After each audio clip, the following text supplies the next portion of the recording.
बच्चों आज हम शुरू करने जा रहे हैं हमारी कक्षा 6 की गणित पाठ्य पुस्तक का अध्याय 12। क्या नाम है बच्चों इसका? अनुपात और समानुपात, रेशियो एंड प्रोपोर्शन।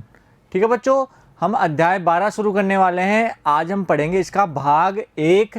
इसमें हम परिचय पढ़ेंगे, अनुपात क्या होता है और अनुपात का उपयोग हम किस प्रकार कर सकते हैं।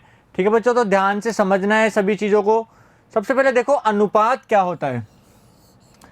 दो राशियों को अनुपात हमेशा दो या दो से अधिक राशियों के बीच में निकाला जाता है। सबसे पहले तो ये ध्यान रखना है बच्चों कि अनुपात केवल एक राशि का अनुपात नहीं होगा, हमेशा दो राशियों के मध्य ही अनुपात निकाला जाता है। तो दो राशियों की कितने गुना के रूप में तुलना ही अनुपात कहलाती है। जैसे मेरे पास 5 रुपये हैं और मेरे दोस्त के पास मुझसे 2 गुने ज़्यादा हैं, तो हम अनुपात निकाल सकते हैं। यानी एक राशि की दूसरी राशि कितने गुना है तो वह क्या कहलाती है? अनुपात कहलाती है। बच्चों अनुपात को किस प्रकार दर्शाया जाता है? इस चिन्ह के द्वारा। देखो डबल डॉट का जो चिन्ह होता है ना, इसके द्वारा अनुपात को दर्शाते हैं। जैसे बच्चों 1 और 2 इन दोनों के बीच अनुपात दर्शाना है तो हम क्या करेंगे, इनके बीच एक निशान, इनके बीच ये निशान बना देंगे। तो ये क्या हो जाएगा? 1:2। तो किसी भी अनुपात को इस चिन्ह के द्वारा दर्शाया जाता है। ठीक है बच्चों, तो दो राशियों की तुलना करना ही उनके बीच का अनुपात रहता है।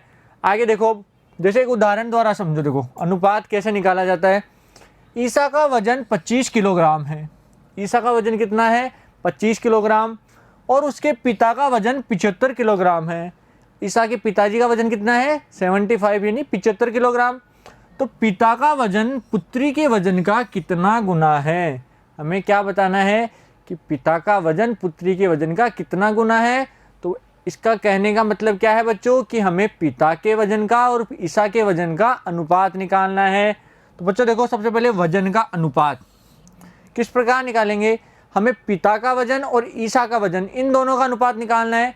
तो ऊपर और नीचे दोनों को बटे के रूप में लिख देंगे। ऊपर तो पिता का वजन और नीचे ईसा का वजन। अब बच्चों हमें पिता और ईसा का पूछा है, तब हमने ऊपर पिता लिखा, नीचे ईसा लिखा। अगर ईसा और पिता का पूछता तो हम पहले ईसा का लिखते फिर पिताजी का लिखते। ठीक है बच्चों, तो ऊपर पिताजी का वजन कितना है? 75 और ईसा का वजन 25। तो 75/25 आ गया। अब 75 और 25 को हम काट सकते हैं किससे? सार्व गुणनखंड से। बच्चों 75 और 25 का सार्व गुणनखंड क्या है? 25 है। तो 25 का भाग 25 में 1 बार और 75 में 3 बार। तो क्या आ गया? 3/1। और 3/1 को हम अनुपात में 3:1 भी लिख सकते हैं। क्या आया बच्चों? 3:1। तो इसका मतलब हुआ कि पिता का वजन पुत्री के वजन का 3 गुना है। कितने गुना है बच्चों? 3 गुना। अगर ईसा का वजन 1 है तो इसके पिता का वजन उससे 3 गुना ज़्यादा है। ठीक है बच्चों, समझ गए? इस प्रकार हम दो राशियों की तुलना करके उसका अनुपात निकाल सकते हैं। अब देखो बच्चों आगे एक उदाहरण और दिया हुआ है। एक कक्षा में 20 लड़के हैं और 40 लड़कियां हैं। तो बच्चों लड़के कितने हैं? लड़के हैं 20 और लड़कियां कितनी हैं? लड़कियां हैं 40। ठीक है बच्चों, 20 और 40 दिया हुआ है और पूछा क्या है कि लड़कियों की संख्या का लड़कों से क्या अनुपात है। क्या पूछा है? पहले लड़कियों की संख्या, तो लड़कियों की संख्या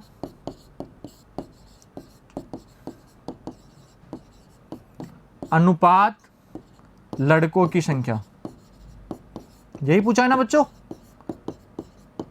तो हमारा आंसर कितना आ जाएगा? लड़कियों की संख्या कितनी है? 40। तो यहाँ आ जाएगा 40 अनुपात लड़कों की संख्या है 20। तो 40:20। अब बच्चों इनको अपन सरल भी कर सकते हैं अनुपात को।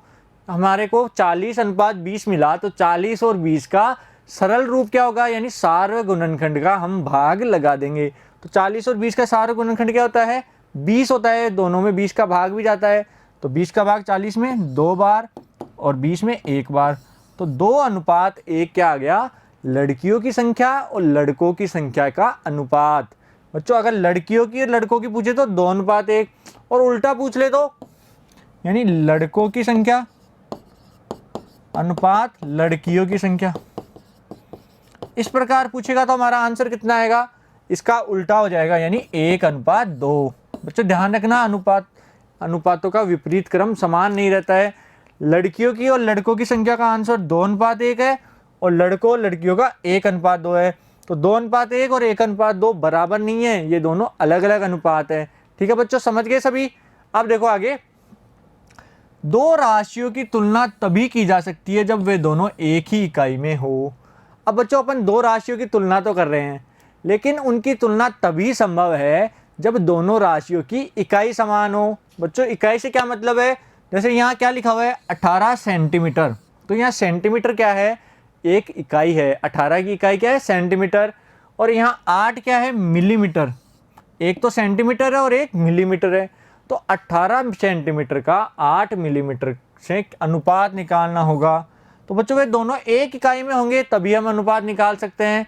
तो अब अनुपात निकालने के लिए पहले दोनों की इकाई समान करनी होगी।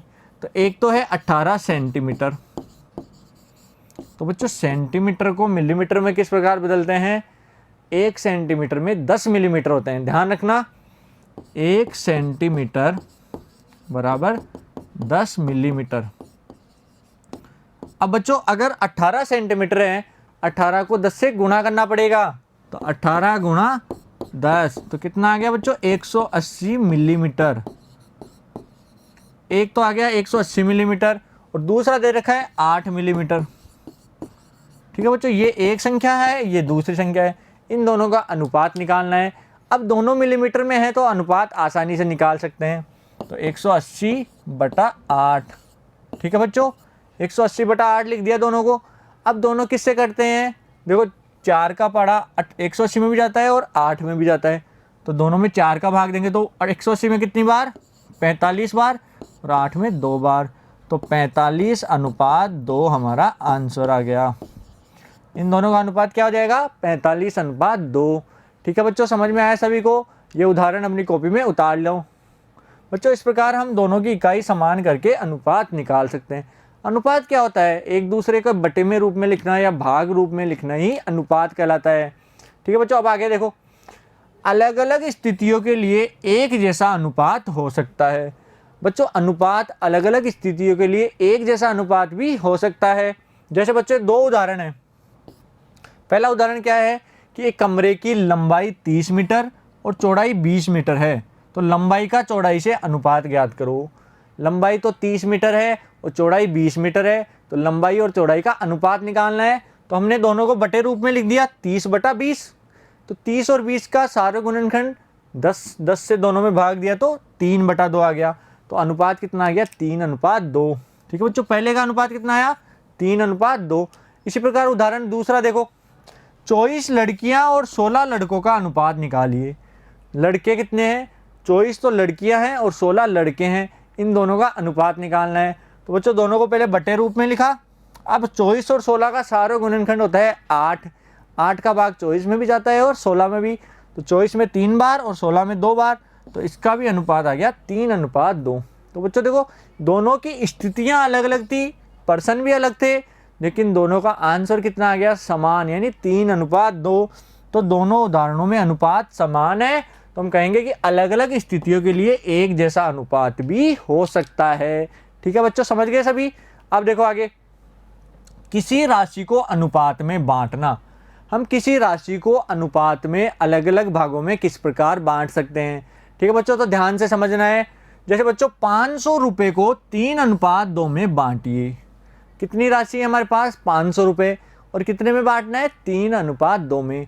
तो बच्चों सबसे पहले देखो हमें अनुपात कितने दिए हुए हैं, अनुपात क्या दिया हुआ है, अनुपात दिया हुआ है 3:2, और राशि कितनी दी हुई है, राशि है 500 रुपये।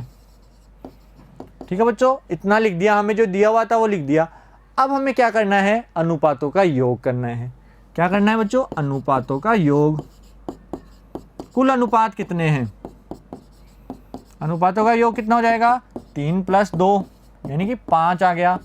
अनुपातों का योग 5 आ गया। अब हमें दोनों का अलग अलग भाग निकालना होगा कि जब अनुपात 3 है तो इसका 500 में भाग कितना होगा, और जब अनुपात 2 है तो इसका भाग कितना होगा। तो बच्चों ये किस प्रकार निकालेंगे, तो हम लिखेंगे जब अनुपात 3 है तब हिस्सा, 3 का हिस्सा कितना हो जाएगा, तो 3 का हिस्सा हो जाएगा 3/5।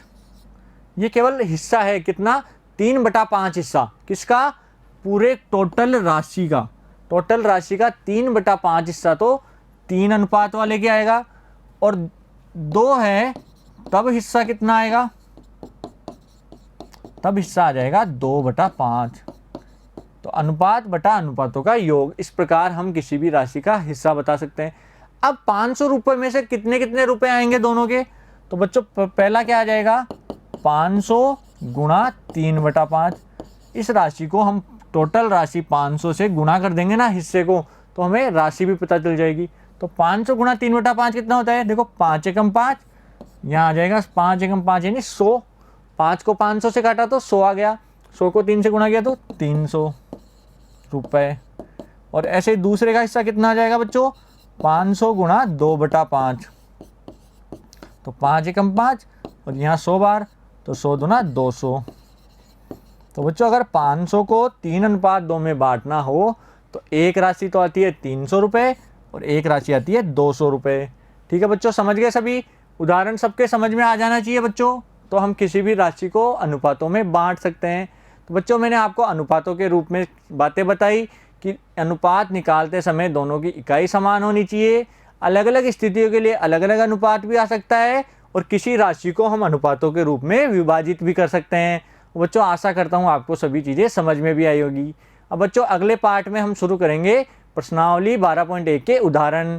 Thank you.